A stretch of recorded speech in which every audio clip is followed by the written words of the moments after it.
어, 지금 읽은 이 봉독한 말씀은 예수님이 하신 말씀이에요.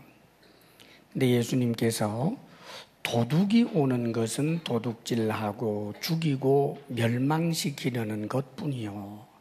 도둑이 좋은 의도 없잖아요. 그러니까 나쁜 의도로 항상 나타나지요.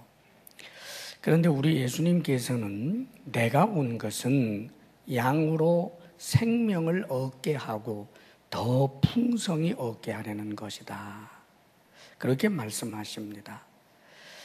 그러니까 주님은 우리 사람들에 대하여 너무나 좋은 의도를 가지고 계시고 사람들이 생명을 얻고 또 그 생명도 아주 넉넉하고 풍성한 생명으로 그렇게 살기를 원해서 그 선물을 주기 위하여 이 땅에 오셨다라고 말씀하는 거예요. 이 예수님이 누굴까? 먼저 이제 주님이 오신 이유를 알려고 하면 주님이 어떤 분인지 먼저 알아야 되겠는데 예수님에 대해서 세상 사람들도 예수님을 나쁘다라고 하는 이는 거의 없지요. 4대 성인 가운데 하나라고 이제 보통 예수님에 대해서 말들 합니다. 그런데 성경에는 예수님이 누구라고 말씀하셨느냐 하면 하나님의 아들이라고 말씀합니다.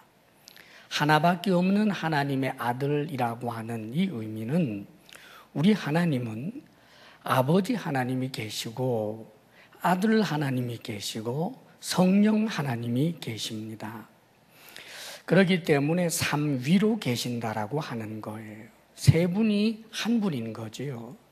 그래서 우리 하나님을 삼위일체 하나님이라고 하는데 바로 이 아들 하나님이 사람이 되셔서 이 땅에 오신 거예요.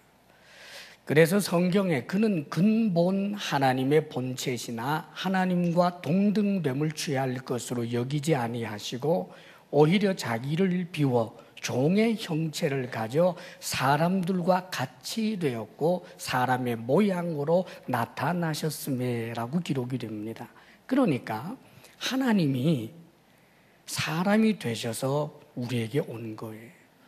우리에게 당신의 메시지를 전해주기 위해서 우리에게 생명을 주시고 풍성한 생명을 주시기 위해서 하나님이 사람이 되셨다고 성경에는 기록해주고 있습니다. 우리 예수님은 성자 하나님으로서 하늘과 땅과 그리고 그 가운데 있는 모든 것을 다 지으신 하나님입니다. 우리 인간들도 동물도 식물도 하늘의 별도 해와 달도 모든 것을 하나님이 만드셨습니다. 자, 이렇게 직접 이 세상을 만드신 그 하나님이 이 땅에 오셨단 말입니다. 이분이 바로 예수님이에요.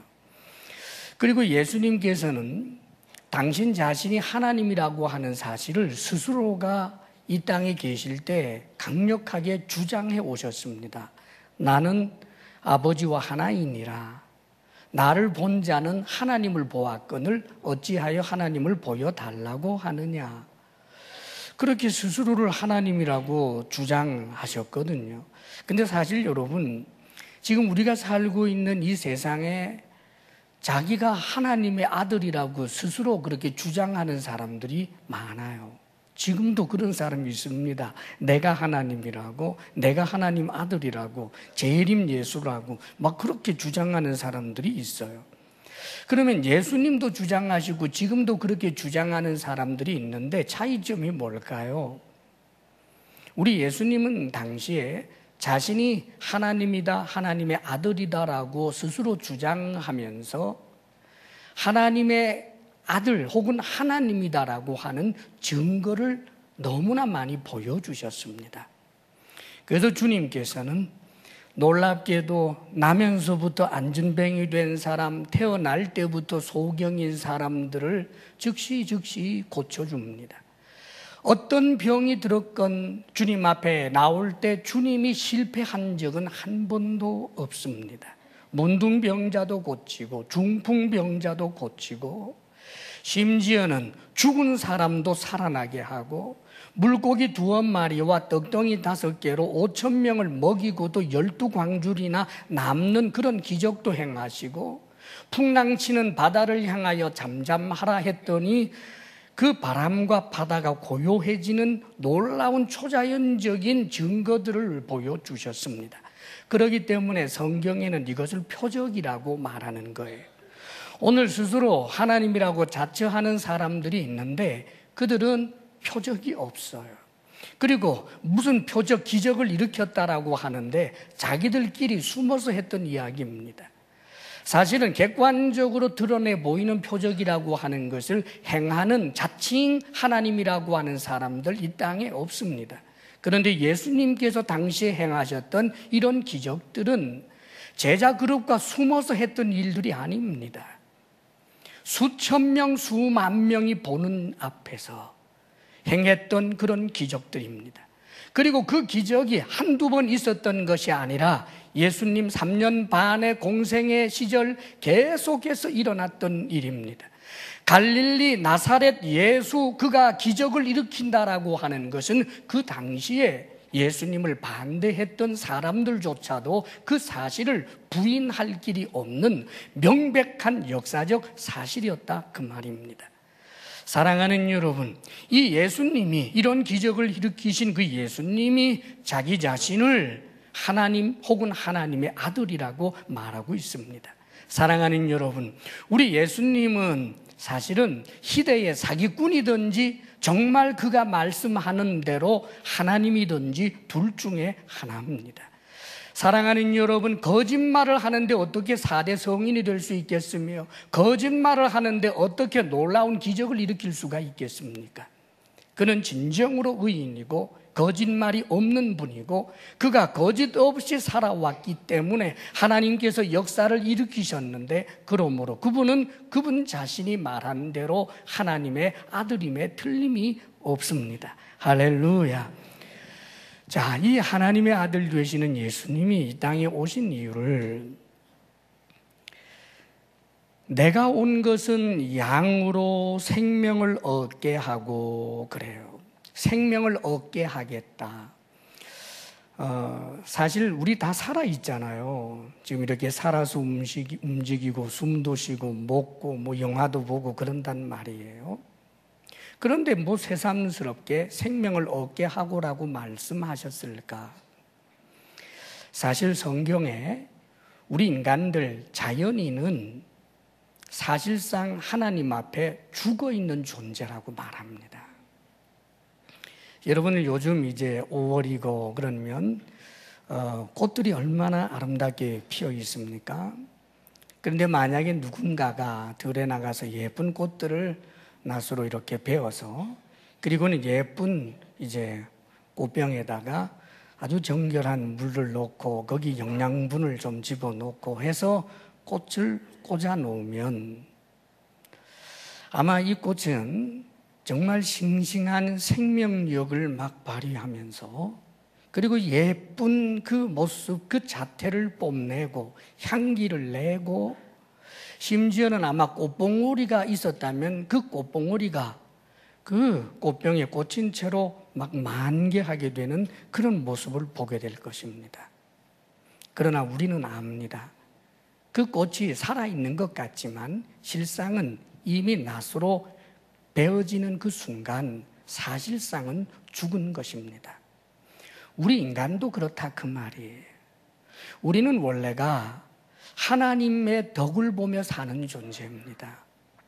우리가 딛고 살아가는 이 땅도 하나님이 만드셨고 우리가 숨쉬는 공기도 숨 쉴 수 있는 허파도 다 하나님이 주신 거예요. 그런데 사랑하는 여러분, 사람이 하나님을 부인하고 하나님을 떠났습니다. 하나님을 떠난 순간 사실상 인간에게는 죽음이 찾아온 거예요. 이 땅에서 한 100년 그렇게 산다 할지라도 죽음이라고 하는 숙명이 그에게 있습니다. 아니, 어떤 면에서는 지금 우리가 이렇게 기동하고 있지만 사실상은 죽은 것과 진배 없습니다. 이것을 우리 주님은 너무나 안타깝게 여기는 거예요. 왜냐하면 우리 하나님께서는 인간을 만드실 때 한 100년 살다가 죽는 존재로 그렇게 만들지 않았습니다. 저기 무슨 동물처럼 그렇게 나무처럼 그렇게 만드시지 않았습니다.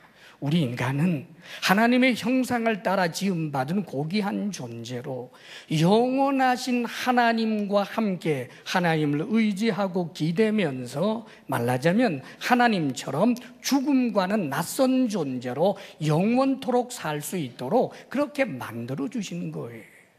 그런데 인간들이 하나님을 부인하고 떠났기 때문에 영생을 누리지 못하고 언젠가는 죽음의 덫에 걸려서 비참하게 죽는 그런 인생을 보면서 주님께서는 이것을 너무나 안타깝게 여겨서 이 땅에 오신 거예요.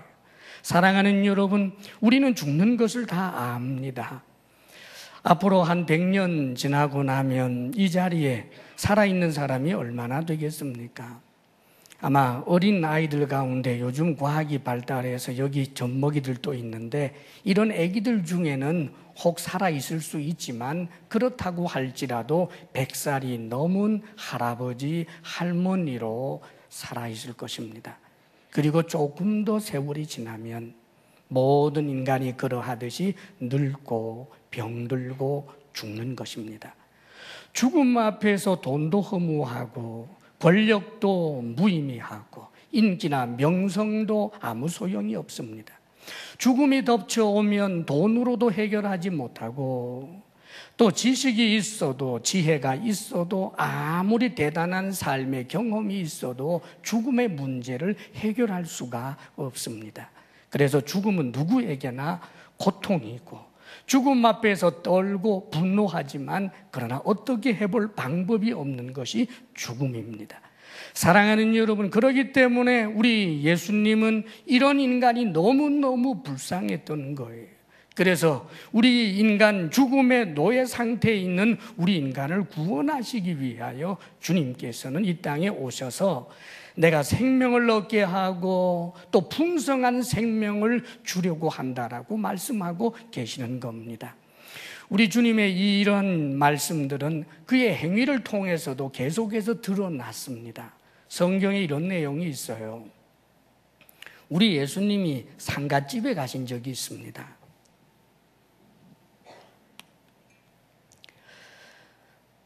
아주 젊은 사람이 죽었네요. 나사로라고 불리는 사람인데 이름이. 그런데 이 사람이 젊을 때 죽었어요. 얼마나 슬프겠습니까? 그런데 이제 나흘이 지나서 거기 도착했는데 우리 주님께서 놀라운 말씀을 하시는 거예요. 상갓집에서 사람들이 그렇게 슬피 울고 있는데 주님께서 뜬금없이 하시는 말씀이 나는 부활이요 생명이니 나를 믿는 자는 죽어도 살겠고 무릇 살아서 나를 믿는 자는 영원히 살리니 이것을 네가 믿느냐 그럽니다.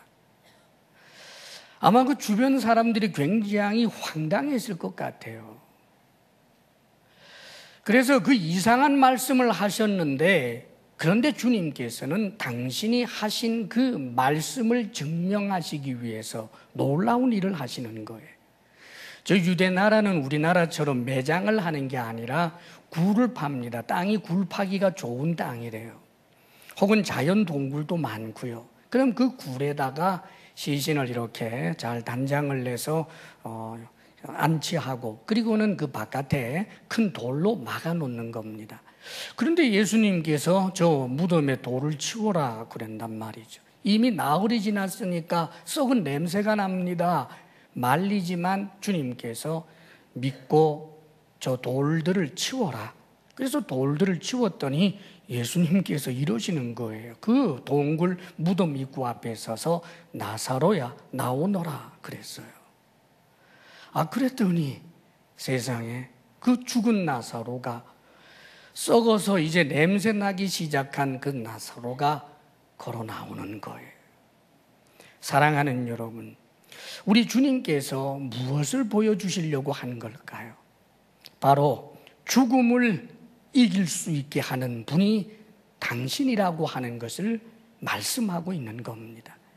그리고 이 주님께서는 나중에 십자가에 못 박혀 죽으시고 난 다음에 당신이 여러 번 말씀하셨던 것처럼 그 죽음을 이기고 다시 부활하셔서 제자들에게 나타나시고 500여 명 사람들이 보고 있는 자리에서 하늘로 승천하신 것을 성경에 기록해 주고 있습니다.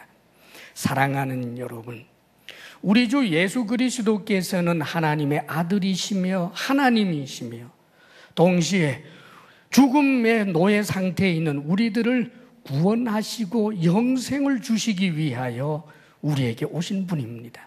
조건은 복잡한 것이 아닙니다. 우리 스스로의 한계, 우리 스스로의 비참함을 인정하고 오 하나님, 나를 긍휼히 여기소서.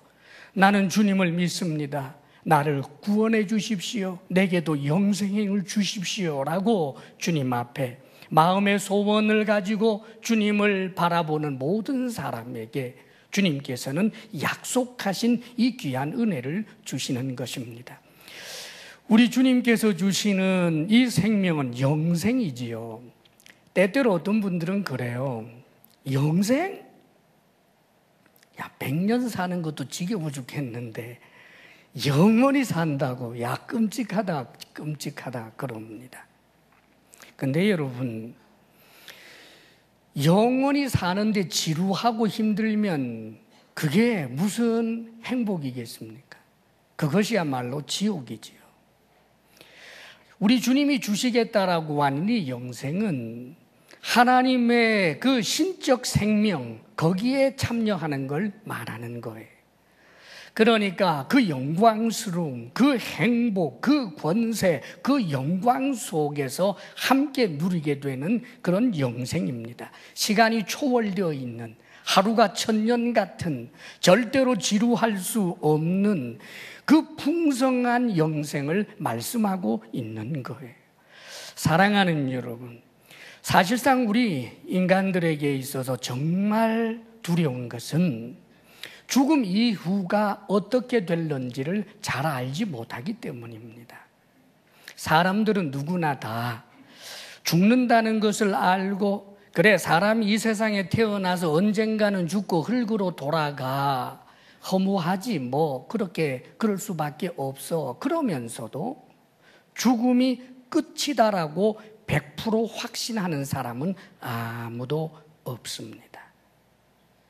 그렇기 때문에 보통 장례식장에 가면 고인께서는 아마 좋은 데 가셨겠지요. 그렇게 말합니다. 죽는 것이 끝이다라고 주장하는 사람들조차도 마음 한구석에는 죽음 다음에 뭐가 있을까 하는 의문이 있습니다. 그런데 사랑하는 여러분, 4대 성인이라고까지 일컬어지는 우리 예수님께서는 죽음 이후에 대하여 분명히 말씀하고 계셨고, 하나님의 말씀인 이 성경에 죽음이 끝이 아니라고 말하는 거예요. 죽는다는 것 그 자체가 비참하고 두려운 일이지만 사실은 죽음 그 이후가 더 문제입니다. 왜냐하면 죽음이란 끝이 아니고 새로운 시작이기 때문입니다, 여러분. 끝이 아니라고요. 시작이에요. 천국에 갈 수도 있고 지옥에 갈 수도 있어요. 천국에 간다. 그게 좋은 데죠. 예, 고인께서는 좋은 데 가셨을 거예요. 그 좋은 데라고 하는 것은 천국입니다. 나쁜 데는 지옥밖에 없습니다.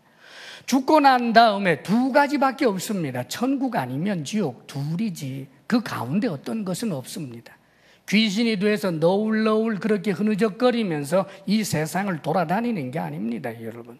이 세상에 태어날 때 내 의지와 상관없이 태어난 것처럼 내가 죽으면 어느 쪽인가 속하게 되는 거예요. 우리 주님은 우리가 다 천국에서 영생을 누릴 수 있는 사람이 되도록 하기 위하여 오신 거예요. 누가 천국에 갈 수 있을까요? 천국, 하나님 나라를 말하잖아요. 누가 갈 수 있을까요? 가끔 우리나라에서 사는 게 너무 힘들다가 보니까 뭐 미국으로 이민 가고 싶다, 혹은 뭐 하다못해 이 동남아에서도 무슨 싱가포르로 정말 이민 가고 싶다, 북유럽으로 가고 싶다 그럽니다. 그런데 뜻하는 대로 잘 안 돼요. 여러분, 북유럽이나 미국에 우리가 이민을 가려고 해도 내가 원한다고 되는 게 아닙니다. 그 자격 심사가 제법 까다롭다 그 말이지요. 그런데 여러분, 천국이 미국 가는 것보다, 미국 사람 되고 혹은 북유럽 무슨 시민권자 되는 것보다 더 쉽다고 생각하는 것은 너무 착각이지요. 좋은 직장 한번 들어가려고 해도 거기 심사관이 있고 그 심사관을 통해서 내가 허락을 받는다라고 하는 것이 소위 바늘구멍 들어가는 것만큼 어렵다라고 이야기를 하는데, 하물며 천국이겠습니까, 여러분? 천국은 누가 가느냐 하면 의인이 갑니다. 의인이 어떤 사람일까요? 죄가 하나도 없는 사람. 행동으로 죄 지은 적 없고 말로도 죄 지은 적 없고 마음으로나 생각으로도 죄 지은 적이 없고, 여기서 더해서 천사처럼 착하고 선하게 산 사람만 천국 갑니다. 사랑하는 여러분, 그런데 우리 하나님께서 이 세상에 있는 인간들을 천국에 보내기 위하여 사람들 한 사람 한 사람을 살펴보니까 의인은 없나니 하나도 없도다. 이것이 하나님의 결국이었어요. 아무리 살펴보아도 스스로 천사처럼 사는 사람은 없더라 그 말입니다. 우리들끼리야 더 착한 사람, 선한 사람, 의인이 있지만 하나님의 기준에 합당한 사람은 하나도 없다는 거예요. 그러면 어떻게 해야 할까요? 하나님께서는 당신이 만드신 당신의 형상을 따라 지으신 인간들, 하나님이 사랑하는 그 인간들 모두 다 지옥에 쳐넣겠습니까? 우리 하나님은 그러기를 원하지 않았습니다. 그래서 하나님이 사람 된 거예요. 그래서 천국 갈 수 있는 그 길을 어렵고 힘든 것을 주시는 게 아니에요. 뭘 깨달아라 그래서 해탈하라는 것도 아니고 돌을 닦아서 스스로 신선이 되라고 하는 것도 아닙니다. 나 스스로의 비참과 연약함을 알고 겸손하게 오 하나님, 나는 죄인입니다. 나를 불쌍히 여겨주십시오. 당신의 나라에 나를 기억해 주십시오 라고 구하는 사람마다, 오 예수님, 나는 당신을 믿고 싶습니다. 아니, 당신을 믿습니다. 그렇게 주님을 향하여 가난한 마음을 가진 사람들마다 그 어떤 자격 조건 묻지 않고 용서해 주시고 하나님 자녀 삼아 주시고 영생을 주시는 것입니다. 할렐루야. 하나님의 자녀가 된다는 것은 어려운 것이 아닙니다. 하나님이 세상을 이처럼 사랑하사 독생자를 주셨으니 이는 그를 믿는 자마다 멸망치 않고 영생을 얻게 하려 하심이니라. 멸망은 지옥을 말하는 거예요. 하나님께서는 영생을 주시고 천국을 주시기 위하여 이 땅에 오신 분입니다. 사랑하는 여러분, 예수님을 믿고 풍성한 생명을 누리시기를 주의 이름으로 축복합니다. 아멘. 그런데요, 이 풍성한 생명이란 즉 영생이고 하나님의 그 생명에 우리가 들어가는 것을 말하는데, 나중에 죽고 난 다음에만 이런 은혜를 주시고 살아있는 동안에는 지질이 궁상 고생만 해야 되고 뭐 힘들게 살아야만 하고 시궁창에서 뒹굴어도 국방부 시계는 돌아간다, 이 식으로 이 땅에서 살라고 하는 말씀이 아니에요. 풍성한 생명을 주시겠다라고 하는 것은 죽고 난 다음도 그렇지만 이 땅을 살 때도 풍성한 생명을 주시겠다는 거예요. 풍성하다라고 하는 것은 만족하게 한다. 풍성하다라고 하는 것은 수많은 생명, 다시 말하면 흑자의 삶, 나 자신의 삶만 간신히 지탱하는 그런 삶이 아니라 넉넉한 많은 이들에게 큰 유익을 주며 살아갈 수 있는 그런 삶으로 인도해 주시겠다는 뜻입니다. 여기 양이라고 표현했습니다. 양. 그렇죠? 여기 지금 성경에 나오는 양은 들양이라든지 산양 이런 게 아닙니다. 가축으로서의 양이에요. 가축으로서의 양은 여러분 목자의 돌봄이 없으면 절대로 살 수가 없어요. 집에서 기르던 양을 풀어 놓아주면 그러면 들양이 되거나 산양이 되지를 못합니다. 100이면 100 다 죽어요. 지금 그런 양이 누구냐? 우리 인간들이란 말이에요. 그런데 이런 양에게 풍성한 생명을 주시겠다라고 하는 것은 목자처럼 우리 하나님께서 우리의 생명을, 우리의 삶을 돌보아 주시겠다는 말씀입니다. 우리 하나님이 높고 높은 보좌 위에서 우리를 그저 내려다보시면서 그렇게 멀리 계시는 것이 아니라 임마누엘 하나님, 우리와 함께 하시는 하나님이 우리와 동행하시면서 목자처럼 우리를 돌보아 주시겠다는 거지요. 그래서 이 사실을 깨달은 다윗이라고 하는 신앙인은 여호와는 나의 목자시니 내가 부족함이 없으리로다, 그렇게 노래를 했습니다. 푸른 초장으로 인도하고 쉴만한 물가로도 인도하고 또 일이나 늑대가 나타나면 보호해서 지켜주고 그렇게 이 땅을 살면서 모든 필요한 것들을 공급해 주시고 보호해 주시겠다라고 하는 약속이에요. 사는 게 어떻습니까, 여러분? 우리가 죽는 것도 너무너무 무섭지만 산다라고 하는 것도 그렇게 만만해 보이지 않아요.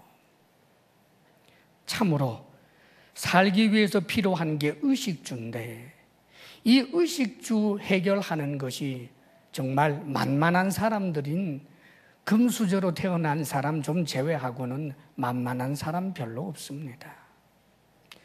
산다는 게 왜 그렇게 힘든지, 아버지로 살고 엄마가 되어 아이들을 돌보며 살아야 한다라고 하는 게 얼마나 힘든지, 부모님을 섬기며 누군가를 돌보며 살아야 한다는 것이 얼마나 힘든지, 직장 생활하지만 다 즐거워서만 합니까? 때려치우고 싶지만 때려치우면 뭘 먹고 사나? 그래서 좋아서도 하지만 힘들어도 하는 거예요. 사랑하는 여러분, 우리의 삶을, 특별히 우리나라 많은 젊은이들이 헬조선이라고 합디다. 치열한 경쟁 속에서 살아가는 게 너무 힘드니까 젊은이들이 그렇게 말하는 것 같아요. 정말 사는 게 힘들지요.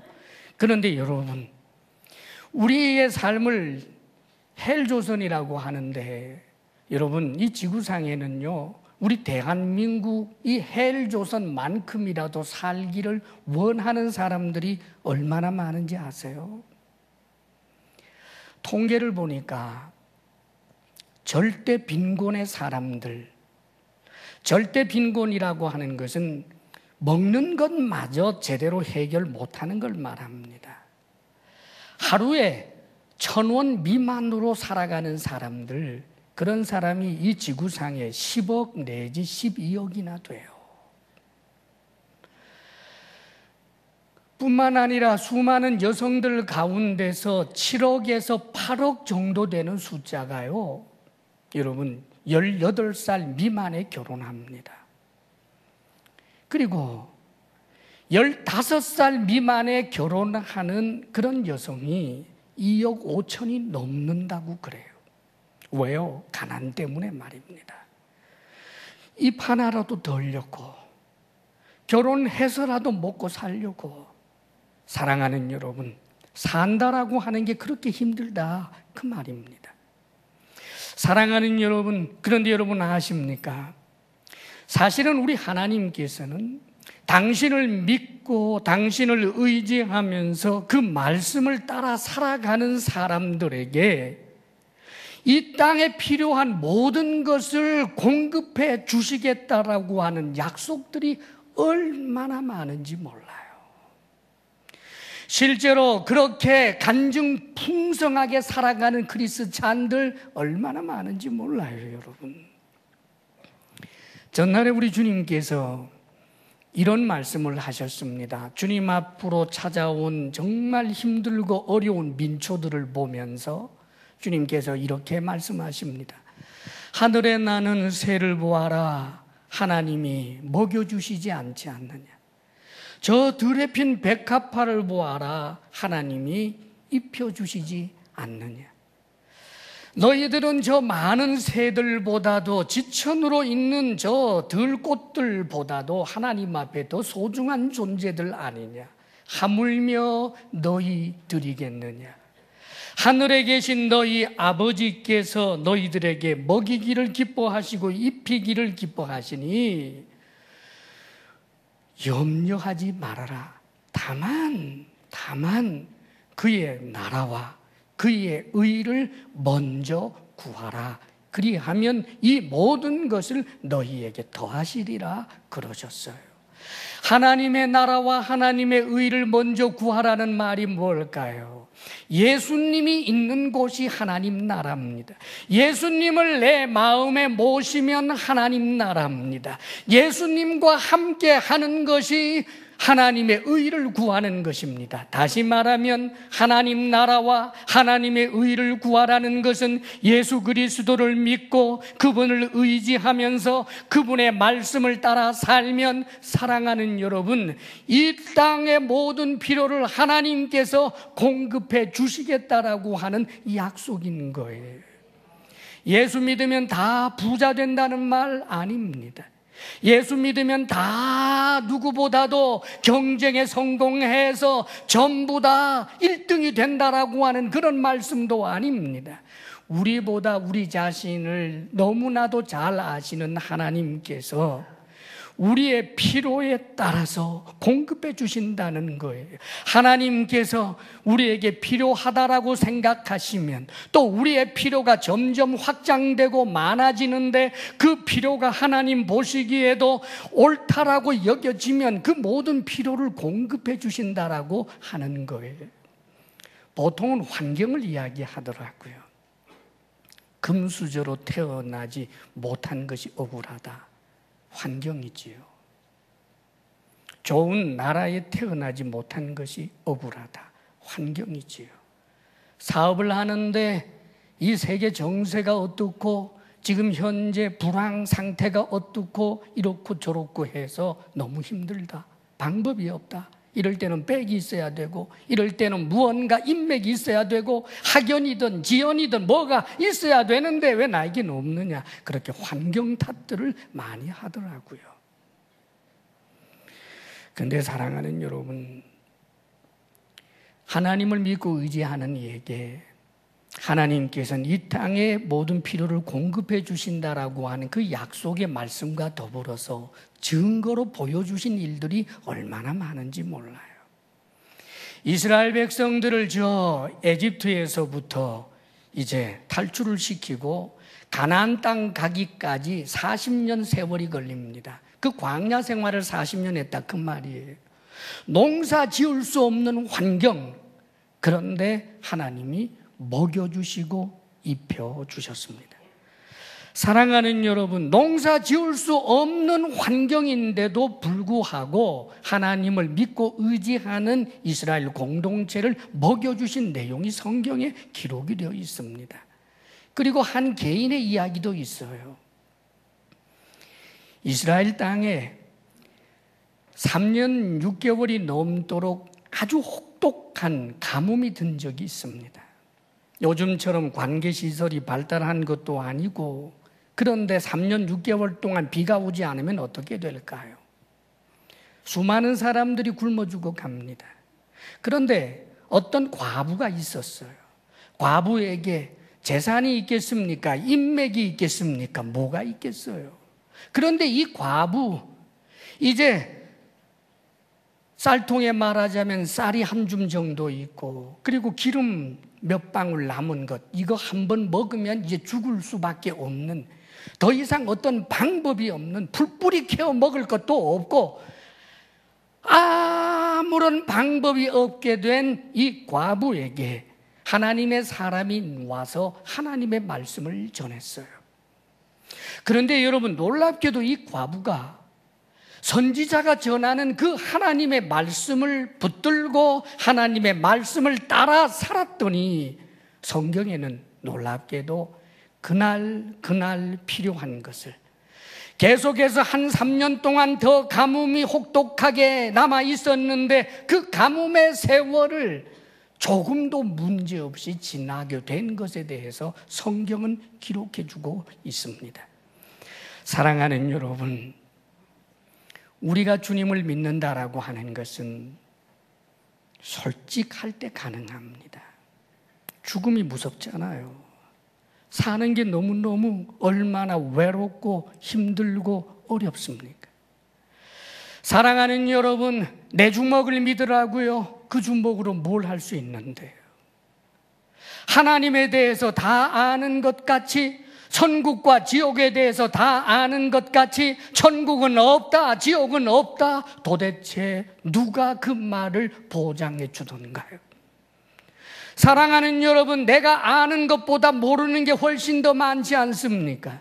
곤충학자라고 할지라도 곤충에 대해서 다 알지 못합니다. 죽음 이후에 대하여 예수님보다 더 잘 안다라고 누가 자신할 수 있다는 말입니까? 사랑하는 여러분, 그러면서도 교만하게 천국이 없다, 지옥이 없다, 하나님이 없다, 사랑하는 여러분, 있으면 어쩌려고요? 사랑하는 여러분, 겸손하게, 그래, 나는 다 돋보며 사는 존재로구나.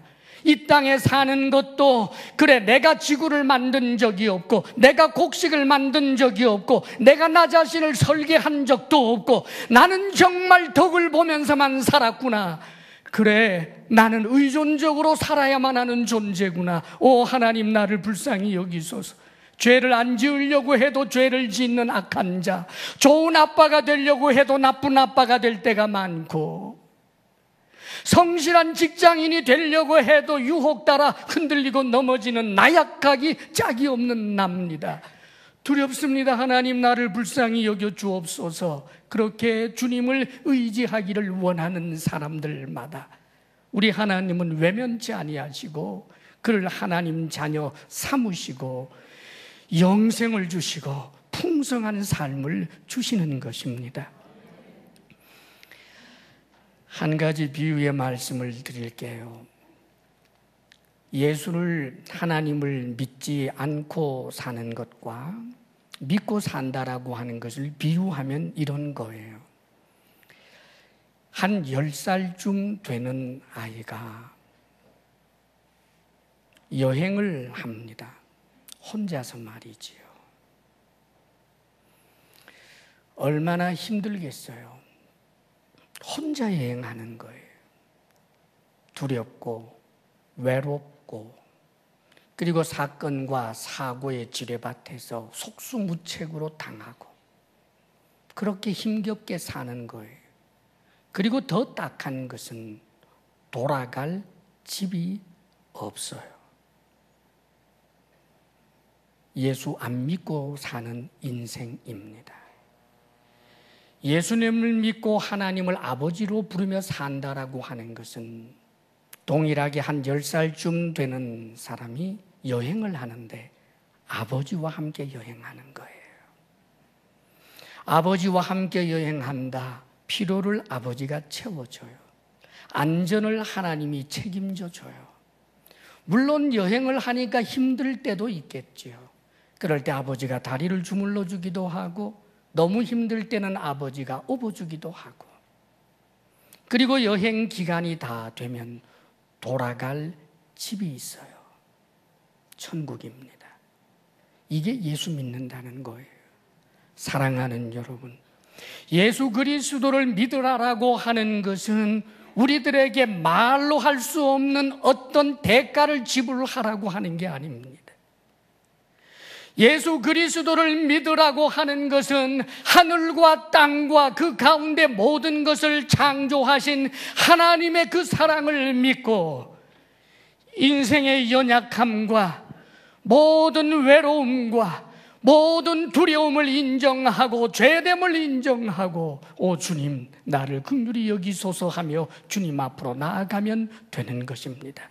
사랑하는 여러분, 오늘 저는 여러분들 특별히 베스트로서 이 자리에 초청받아 오신 분들에게 지금 이 순간을 소중히 여기기를 당부드립니다.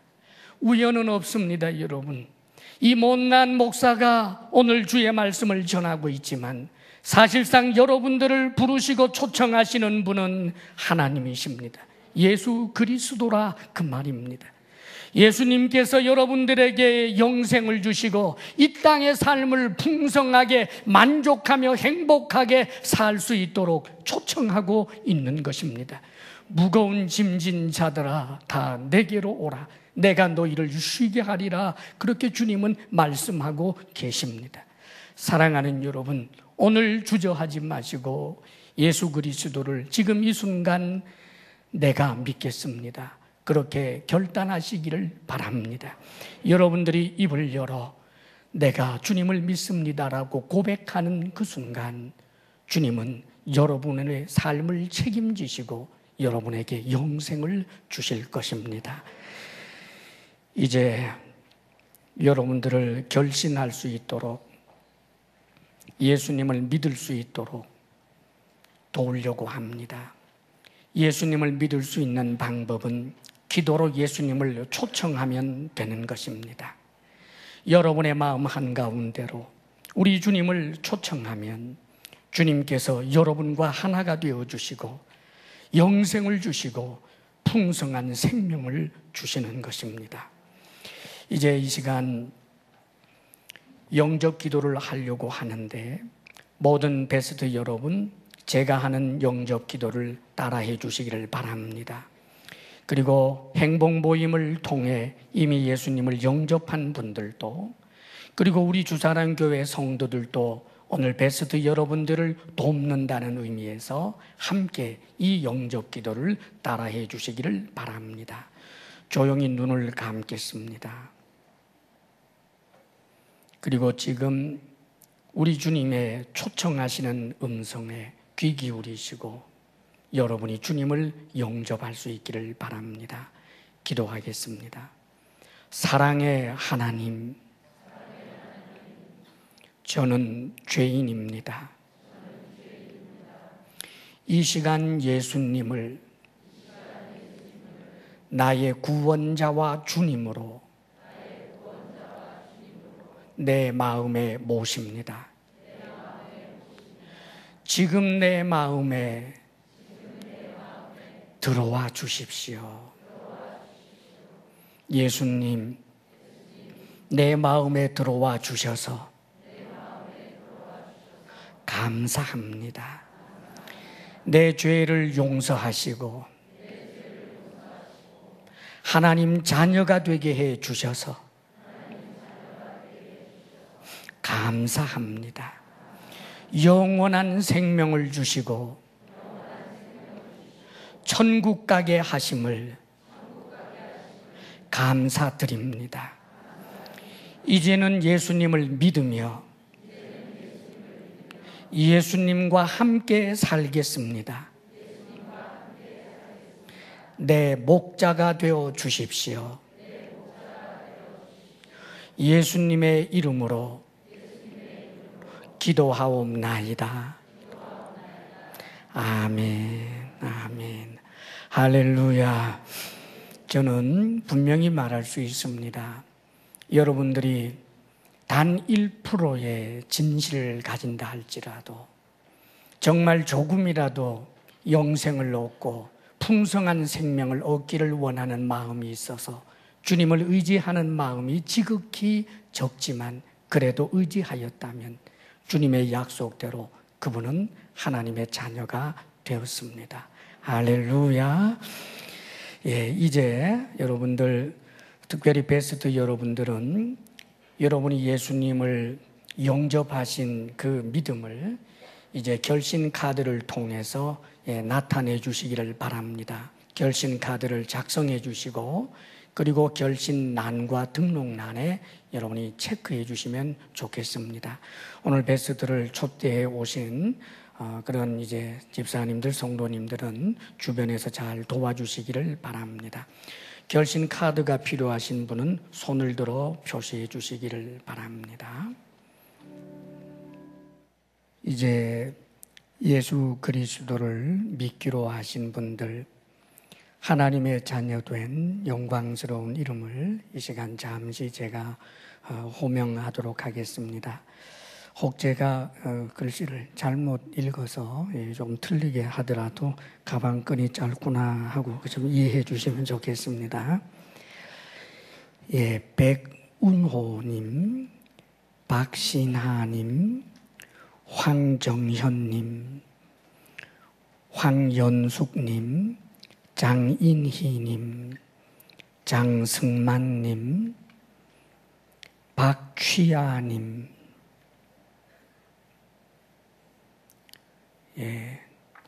이건 확인을 좀 해야 되겠습니다. 네. 그리고 복영님, 이병오님, 박은희님, 장유실님, 김희영님, 이진영님, 김용민님, 지상우님, 한은성님, 이경순님, 유정연님, 정선미님, 조혜동님, 이복주님, 그리고 한 분이 아니오라고 되어 있습니다. 잘못 쓰신 것이기를 바라고요. 주께서 은혜 주시기를 바랍니다. 이렇게 여러분이 예수님을 믿겠습니다. 그리고 주의 교회에 다니겠습니다. 그렇게 결심을 하셨습니다. 얼마나 감사한지 모르겠습니다.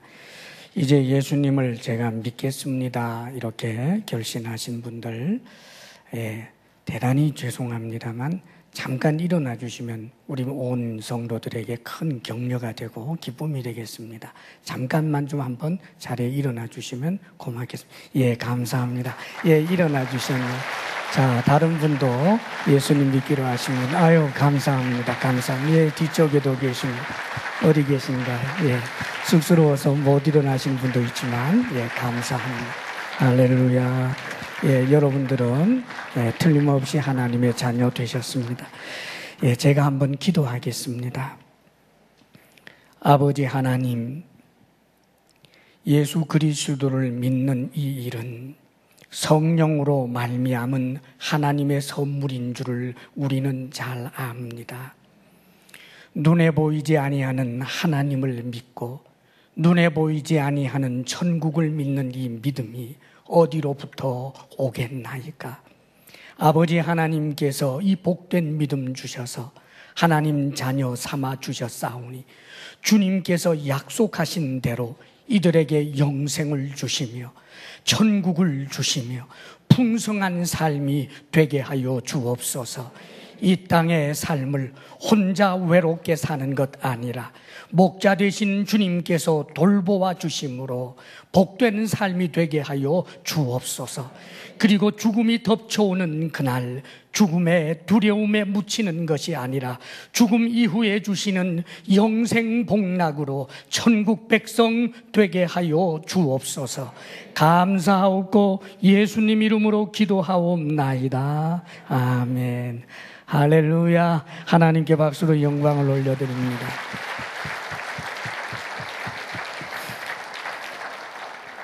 아버지 하나님, 하늘과 땅의 주인 되시는 우리 하나님 앞에 감사로 우리가 예물을 올려드립니다. 수고한 땀의 열매 중에 우리가 거룩하게 구별하여 하나님 앞에 올려드리오니 비록 미천하고 적은 것이라 할지라도 크게 여겨주시고 기쁨으로 받아주시옵소서. 우리 사랑하는 모든 성도들의 이 땅의 삶의 필요를 누구보다도 잘 아시는 하나님께서 때마다 일마다 도우시사 수고한 땀의 열매로 이 땅의 모든 삶을 풍성히 살아내게 하옵소서. 우리 성도들에게 건강의 복을 주옵소서. 마음의 평강을 주옵소서. 부부사랑 돈독하게 하옵소서. 우리들의 자녀가 우리를 계대하여 큰 믿음의 사람들이 되게 하여 주옵소서. 이제는 우리 주 예수 그리스도의 크신 은혜와 하나님 아버지의 한없는 사랑과 성령의 교통하심과 충만케 하심이 오늘 예수 그리스도를 믿게 된 하나님의 새로운 아들, 딸들 위에와 한 가지로 기뻐하며 하나님을 예배한 모든 성도들 위에와 이 자리에 함께한 이들 모두에게 조차 지금으로부터 영원토록 함께 하시기를 간절히 축원하옵나이다. 아멘.